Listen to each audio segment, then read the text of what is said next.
ताबिश ने कोई गंदी बात की ही नहीं उस शो में। सारी जो डबल मीनिंग बातें आई हैं वो मतीरा से आई हैं। Adult comedy pre plan show को वायरल करने के लिए तो नहीं होती थी। वो नहीं था अंदाजा सबूर का क्या वैल्यू है या आयशा उमर की क्या वैल्यू हो सकती है। आप लोग को कारी साहब है, क्या कहूँ क्या कहूँ। अनएक्सपेक्टेडली उसने वो बातें की, वैसी वैसी चीजें बोली की और उस टाइमिंग के साथ की जो ऑडियंस आई थिंक सुनना चाह रही थी। और वो मतीरा बहुत ओपन थी। गंदी बातों का भी एक्चुअली इंटरनेट है, एक लेवल होता है। You can't go too dirty but you can kind of आप थोड़ा बहुत एक लाइन टच कर लेते हैं व्हिच इज फाइन। आपके दिमाग में वो गलत चीज क्यों आ रही है? प्रोटेक्शन का मतलब लफ्ज आपने एसोसिएट क्यों किया उस जगह पे? ताबिश हाशमी को भला कौन नहीं जानता, लेकिन comedy king of 21st century Tabish Hashmi बने किस तरह से, उनकी लाइफ का टर्निंग पॉइंट क्या रहा, टू बी ऑनेस्ट शो उन्हें कैसे मिला, शो में एडल्ट कॉमेडी के इल्जाम पे ताबिश का क्या रिएक्शन होता था, क्या ये adult comedy pre plan show को वायरल करने के लिए तो नहीं होती थी। आज ताबिश हाशमी के बैकग्राउंड एंड जर्नी समझेंगे टू बी ऑनेस्ट के क्रिएटर डायरेक्टर असफर अली से, जिनका पाकिस्तानी एंटरटेनमेंट इंडस्ट्री में बहुत बड़ा नाम है। आप ताबिश हाशमी के सबसे करीब रहे। सबसे पहले तो ताबिश के बैकग्राउंड के बारे में थोड़ा सा आपसे जान लेते हैं। कहाँ से पढ़े, क्या कुछ किया?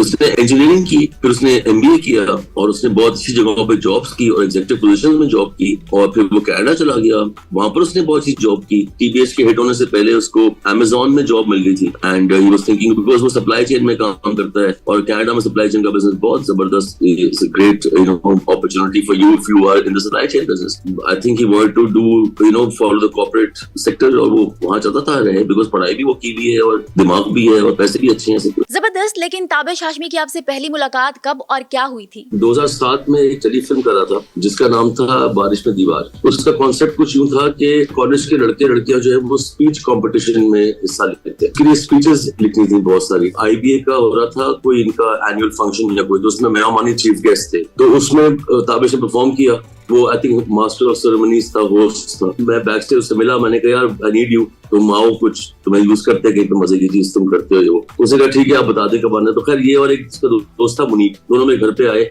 हमने को 3-4 दिन स्पीचेस वगैरह लिखी। स्क्रिप्ट पे अलग काम हो रहा था, स्पीचेस पे अलग काम हो रहा था। दोस्ती हो गई। मैंने कहा तुम्हारे लिए कोई शो बनाता हूँ मजे का, कोई कॉमेडी तुम करते हो, इतनी अच्छी करते हो। तो 2007 में मैंने उस वक्त मैं आग में था, तो ऐसे कि तुम ये करना चाहोगे? उसने कहा हाँ लेट्स डू इट। ये वो बड़ा एक्साइटेड हो गया। पर देन वो पढ़ाई में इतना बिजी था तो उसने साहब लगाया मैं नहीं कर सकता, वो तो गायब हो गया। तो मुझे बड़ा दुख हुआ कि तो आ ही नहीं रहा। ऑब्वियसली किसी का अपना इंटरेस्ट होता है, कोई नहीं आया तो नहीं है। तो खैर वो फिल्म मैंने फिल्म बना ली बारिश में दीवार। उसे क्लिप्स मैंने भेजे, आपको आप लगाइएगा। बारिश में दीवार में उसकी छोटी सी मैंने कैमियो अपीयरेंस रखी थी ताबिश की कि ये करो स्पीचेस, बहुत से लड़के मोन्टाज में कर रहे हैं स्पीचेस, तुम भी करो। तो इसने भी 2-3 स्पीचेस की थी, मैंने उसे क्लिप्स लगाए थे। वो वहां से पहले मुलाकात 2007 में हुई थी। चले ये तो बैकग्राउंड हो गया, फिल्म भी कर ली, लेकिन ताबिश हाशमी कॉमेडियन बने कैसे और कब थे? एंड स्पेसिफिकली आपने टू बी ऑनेस्ट उन्हें कब ऑफर की थी? हमने एक चैनल स्टार्ट किया द सर्कस के नाम से। तो मैंने कहा स्टैंड अप कॉमेडियंस जिस तरह होते हैं तो पाकिस्तान में स्टैंड अप कॉमेडी का जरा गेम बनाते हैं। तो हमने स्टैंड अप कॉमेडियंस को कांटेक्ट किया, बहुत सारे स्टैंड अप कॉमेडियंस बुलाए। सबने कहा ताबिश से करवाएं। तो अली अब्दुल्ला को भी हमने उसमें हायर किया था। तो अली अब्दुल्ला ने कहा मैं ताबिश भाई को लेके आता हूँ। तो मुझे बिल्कुल याद नहीं था ताबिश कौन है। मुझे मैं भूल चुका था उस वक्त, बिकॉज 2007 से लेके वो इतना टाइम गुजर गया, फिर मुलाकात बीच में नहीं हुई। तो कोई 8-9 साल बाद जब मुलाकात हुई तो ताबिश ने मुझे याद दिलाया, करने लगा सर आपको याद है आपने वो टेलीफिल्म की थी, उसमें मैं था। मैंने कहा तुम कहाँ थे, तुम कौन? मेरे को सब कुछ याद है, आमना मोहे ये वो सब, तुम उसमें कहाँ? नहीं मैंने वो स्पीचेस लिखी थी जो मैं सोचता रहा कि क्या बात कर रहा है। फिर मुझे ख्याल आया कोई आधे घंटे बाद कि ओ तू वो है। उस वक्त ताबिश थोड़ा चेंज हो गया था, बड़ा भी हो गया था, जॉब अप भी कर रहा था। तो द सर्कस जो चैनल है, फिर हमने उसके लिए ताबिश और बाकी कॉमेडियंस को हमने एक शो बनाया द लाफिंग स्टॉक के नाम से। और उसमें ताबिश ने आके 2 सीजन में हमारे साथ स्टैंड अप कॉमेडी की उन्होंने प्रोड्यूस किया था। वहां पर मुलाकात हुई सेकंड टाइम, फिर वो दोस्ती वापस कंटिन्यू हो गई, फिर आना जाना मुलाकातें ये वो। तो मैंने एक दिन फोन ताबिश को किया, मैंने कहा यार एक अपॉर्चुनिटी आई है शो की, मैं बहुत अर्से से कह रहा हूँ शो बनाते हैं सब मैंने डिजाइन किया हुआ था एक शो बड़ा अच्छा, तो अब वो मौका आ गया और लेट्स डू इट। तो फिर वो द सर्कस के बाद जो सेकंड स्टेप आया वो आया टू बी ऑनेस्ट। चलें ठीक है, ये बताएं कि ताबिश का बैकग्राउंड स्टैंड अप कॉमेडी का रहा, ऐसे रिकॉर्डेड शोज का कभी रहा ही नहीं। जब पहला एपिसोड रिकॉर्ड होने जा रहा था तो ये ट्रस्ट था आपको उन पे कि वो डिजिटल पे मैनेज कर लेंगे? जो बुलाया गया था नाशपाती में कोई वेब सीरीज कर देंगे, तो मैंने कहा मेरे पास एक प्रोग्राम है जो मैंने डिजाइन किया हुआ है और मैं देख रहा था कहाँ चलाऊं, मैं टीवी चैनल से ही बात कर रहा था आगे पीछे किससे करूं, तो अब ये अपॉर्चुनिटी है, इसको यहाँ कर लेते हैं, मेरे पास लड़का है दिमाग में, इससे करवाते हैं। If Tabish was not my host, मैं कभी इतना सिंपल शो नहीं करता, मैं उसमें और लोग डालता, कॉमेडियंस डालता, कुछ करता, because Tabish was there so I was comfortable ये संभाल लेगा। फिर ये ट्रस्ट करना ताबिश के ऊपर कि पहला शो है, आयशा उमर ही करेगी, कोई बात नहीं, बैठो करो, तुम कर लोगे। तो मुझे पता था कि वो इतनी ज्यादा ऑडियंस फेस कर चुका है कि उसको ये नर्वसनेस तो कम से कम नहीं होगी। सेकंड वजह ये थी, मुझे मालूम था वो इंटरनेट का और स्टेज का लड़का है, तो उसको नहीं था अंदाजा सबूर का क्या वैल्यू है या आयशा उमर की क्या वैल्यू हो सकती है या जो भी, तो उसके जो सवाल उसने उस वक्त खुल के पूछे, उसने पूछ लिया। एंड दैट आई न्यू कि ये घबराएगा नहीं। अगर टीवी का बंदा होता वो घबराता। ट्रस्ट था ताबिश को, डेफिनेटली ट्रस्ट है, मुझ पर भी है और करता है। उसी ट्रस्ट के पीछे उसने कहा भाई जो आप कहेंगे वो कर देंगे, ठीक है डन। लेकिन ये था कि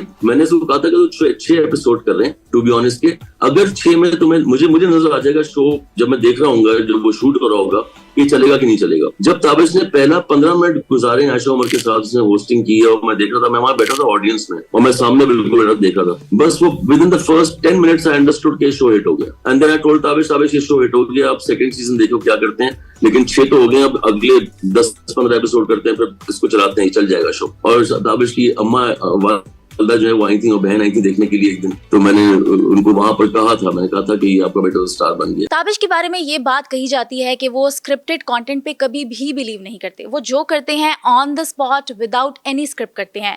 लेकिन शोज तो हमेशा स्क्रिप्टेड हुआ करते हैं ना, कंटेंट पे भी कुछ रिस्ट्रिक्शंस होती हैं। ताबिश ने इस शो के लिए कैसे हाँ कर दी थी? मैं ये नहीं कह सकता कि ताबिश के जोक्स मैंने उसको दिए, ताबिश का कंटेंट ताबिश का था। जो भी ताबिश ने उसमें बातें की हैं, जो जवाबों पे उसको सवालों पे जो उसने जवाब रिसीव किए, उसपे जोक्स किए हैं, वो मैंने नहीं उसको बताया कि ये जोक करो, बिकॉज वो मेरी जगह नहीं बनती। स्टेज पे वो है, अब वो खेलेगा। स्टार्टिंग में ताबिश का एक स्टैंड अप कॉमेडी का 5 या 3 मिनट का एक सेगमेंट होता था, before that we would invite the guest, वो सारा काट दिया। ताबिश के शो के बाद एक सिंगर आके परफॉर्म करता था, पहले 6 एपिसोड किए थे उस फॉर्मेट के अंदर। पहले स्टैंड अप कॉमेडी था, फिर पूरा इंटरव्यू था, और इंटरव्यू के बाद गाना था, एक किसी नए बैंड को इंट्रोड्यूस करना था, तो वो गाने भी हमने काट दिए, हमने नहीं यूज किए, वो पैसे भी जाया हो गए, लेकिन हमने गाने यूज नहीं किए। स्टार्टिंग का जो स्टैंड अप कॉमेडी का बिट था वो भी उड़ गया सारा, वो शो का ऐसा नहीं बना, जो टोटल शो था वो टू बी ऑनेस्ट बन गया। जबरदस्त। ताबिश को जब आपने टीबीएच शो की होस्टिंग ऑफर की तब उनका क्या रिस्पांस था? 2018 के दिसंबर में शूट हुआ, 2020 के मार्च में लगा। जो चैनल था उसका पहले कुछ और नाम था, उसके कोई और थोड़े से एग्जीक्यूटिव प्रोड्यूसर्स थे, फिर वो पीस पैक आउट कर गए तो थोड़ा डिले आ गया। फिर उन्होंने खुद सोचा कि थोड़ा डिले करते हैं, अभी लॉन्च नहीं करते, तो थोड़ा लॉन्च और डिले हो गया, कुछ फाइनेंशियल रीजंस हो गई, फिर लॉन्च डिले हो गया, तो इसका लॉन्च डिले होता रहा। फिर कोविड आ गया। जैसे ही कोविड आया है तो ये नाशपाती ने अक्लमंदी की कि उन्होंने ये अपने सारे प्रोग्राम उस वक्त लगा दिए और टीबीएच बिल्कुल उस वक्त लॉन्च कर दिया, बिकॉज सब घर बैठे हुए थे और सब देख रहे थे internet, nothing else to watch. और टीबीएच बस विद इन 2 वीक्स उसने पकड़ लिया था ऑडियंस को। टीबीएच शूट कब हुआ और किस एपिसोड से ताबिश को हाइप मिली थी? सबूर के शो से वो बिल्कुल रजिस्टर हो गया। वो जो लाइन थी ना ताबिश की, वो गोल्डन लाइन थी, कारी साहब है आपको, आपके मतलब दैट वो इट बिकेम अ मीम। अच्छा, आपका कोई है बॉयफ्रेंड? है बॉयफ्रेंड, मुझे जो लफ्ज है ना बहुत बुरा लगता है। अच्छा, आपका कोई कारी साहब है? क्या कहूँ? वैसे मतीरा की एपिसोड के बाद ताबिश के नाम के साथ एडल्ट कॉमेडी का टैग जुड़ गया था कि to be honest adult comedy पे ही बेस्ड करती है। Is this true? जो मतीरा का शो है वो सबसे बड़ा शो हो गया है हमारा।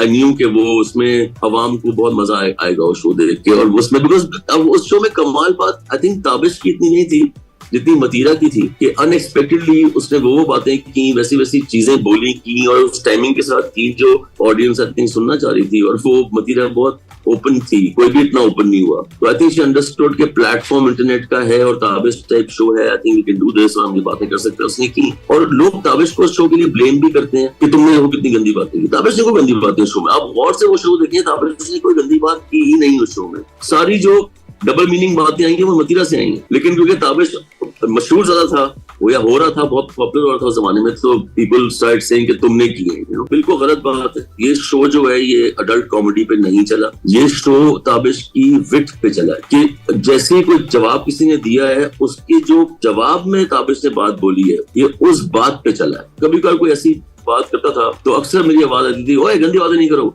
मैं बोल देता था, ओए गंदी बातें नहीं करो। बट गंदी बातों का भी एक्चुअली इंटरनेट है, एक लेवल होता है। You can't go too dirty but you can kind of आप थोड़ा बहुत एक लाइन टच कर लेते हैं, विच इज फाइन। टीवी के हिसाब से वो उनको गंदी बात नहीं कह सकते हैं, लेकिन टेलीविजन पे इस तरह पूछा जाता है कि तो शादी कब कर रही है आप। इंटरनेट पे थोड़ा डिफरेंट है। इंटरनेट पूछ सकते हैं कोई बॉयफ्रेंड है आपका, या पूछ सकते हैं। तो सबूर ने जवाब दिया कि मैं बॉयफ्रेंड में लफ्ज ही पसंद नहीं है, मुझे पसंद ही नहीं है बॉयफ्रेंड। उसने कहा अच्छा वो कारी साहब है। जब ये बात उसने की तो वो जो विट है ना उसकी, वो शायद बात इतनी फनी ना हो but the way he did it और जिस टाइमिंग के साथ उसने की, इस तरह की बेशुमार बातें हैं जो उसने की हैं जो बहुत फनी है। लेकिन ये बताएं कि ताबिश के शो में लोग आने से घबराते क्यों थे फिर? पहले ये सोच हो गई थी कि मेरी इमेज ना डैमेज हो जाए।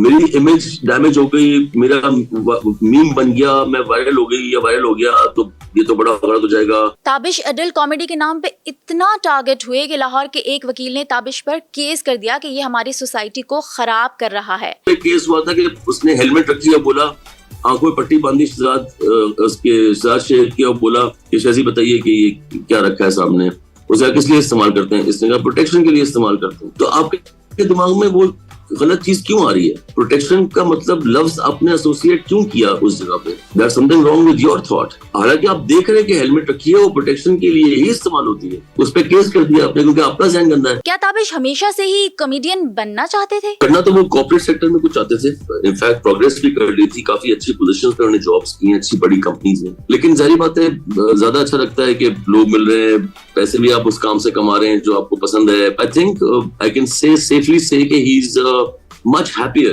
than he would have been if he was doing a corporate job. According to you, Tabish को आप अगले 10 सालों में कहाँ देखते हैं? अकलमंद बहुत है, very smart, very intelligent, makes the right decisions, makes the right deals also, but at the same time impulsive भी है. So one doesn't know कि एकदम impulse में कोई बड़ी चीज कर दे। एक तो ये ट्रेंड बदल जाता है, कोई नई चीज ज्यादा पसंद आने लगती है लोगों को, तो अपने आप को रीइन्वेंट करना पड़ता है इस काम में। तो अगर वो नहीं करना चाहेंगे अपने आप को रीइन्वेंट या नहीं कर पाएंगे तो फिर शायद पॉसिबल है कि कहीं थोड़ा से लोग इन जोक्स से यूज्ड टू हो जाएं और फिर बोले यार मतलब बस बहुत हो गई यार। तो मैंने कुछ प्लान करके रखा हुआ है ताबिश के लिए, मैं बताना नहीं चाहता, लेकिन it's something that is crazy, बहुत अच्छा है वो। अगर वो मैं वेट कर रहा हूँ कि जब ताबिश बोर होगा अपने इन सब कामों से तो फिर मैं वो करूंगा उसके साथ। Thank you so much for your time. उम्मीद है आज का पॉडकास्ट आप लोगों को जरूर पसंद आया होगा। आपसे मुलाकात होगी नेक्स्ट वीडियो में। अपना ख्याल रखिएगा। अल्लाह हाफिज।